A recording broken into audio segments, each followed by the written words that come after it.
So this lecture is on Prim's algorithm, which is also the minimum spanning tree.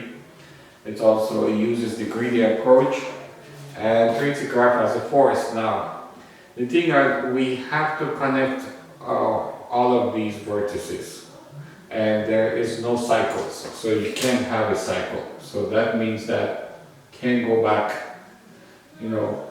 Now, if we look back, how do we start? Best way to start, I'm going to start with A.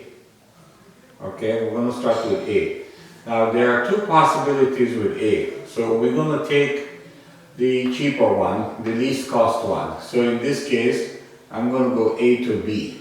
Okay, now, since I hooked up this vertex A, now my choices increase. So I can go from A to H, or I can go from B to C. Now I can pick either one of these. So if I pick B to C, that puts me here. Now you see, the more vertices we attach, the more choices we have, or the more links we can have. So from B to C, C I can go to I can go to F, A I can go to H. Well, the cheapest one, or the least cost one, is I. So now the vertex I is part of the spanning tree now. I mean, it's part of the vertices attached. So now I have A can go to H, I go to H, I goes to G, and C goes to F. Well, C goes to F is 4, so that's a better choice. That's my least, okay, cost one. Now, I have F in the F added to the vertices. I can go to G, I can go to H, H can go to I, but then F can go to G, as long as there is no loop, okay, there's no cycles, so that's I. Now G is now added to the vertices. G can go to I, but that's no way, because that forms a cycle. But G can go to H, so I can go to H here.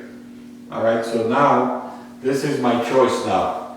I cannot go to H, A cannot go to H, I cannot go to H, because that forms a cycle.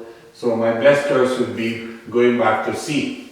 Well, C can go to D. When C goes to D, that adds D to the vertices, list of vertices. So now, if I go D goes to C and D goes to F, I and all these other ones. So the best way would be D goes to I, because that doesn't form a cycle. Now, that's it. I'm done. So this is my minimum spanning tree. A goes to B, B goes to C.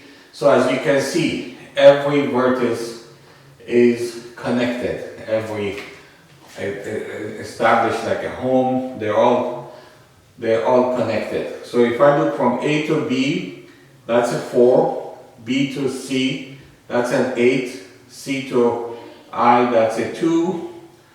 C to F, that's a 4. C to F to G, that's a 2. And F to H, that's a 1. C to D, that's a 7. This is 1. So that's a 1 there. Okay?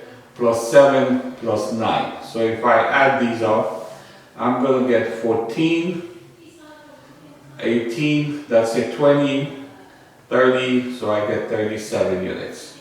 So that's how Prim's algorithm works. So as long as you don't have a cycle where you don't go back, you know, like it's very similar to crisscross. The idea is to connect all of these vertices without having a cycle. For instance, having a cycle, if I connected I and G, see, then this one gets around. So it's like the electric examples where we have to supply electricity. So it's like you're coming back here and you're trying to supply electricity already, which it already has. And that's the algorithm known as Prim's algorithm. Thank you.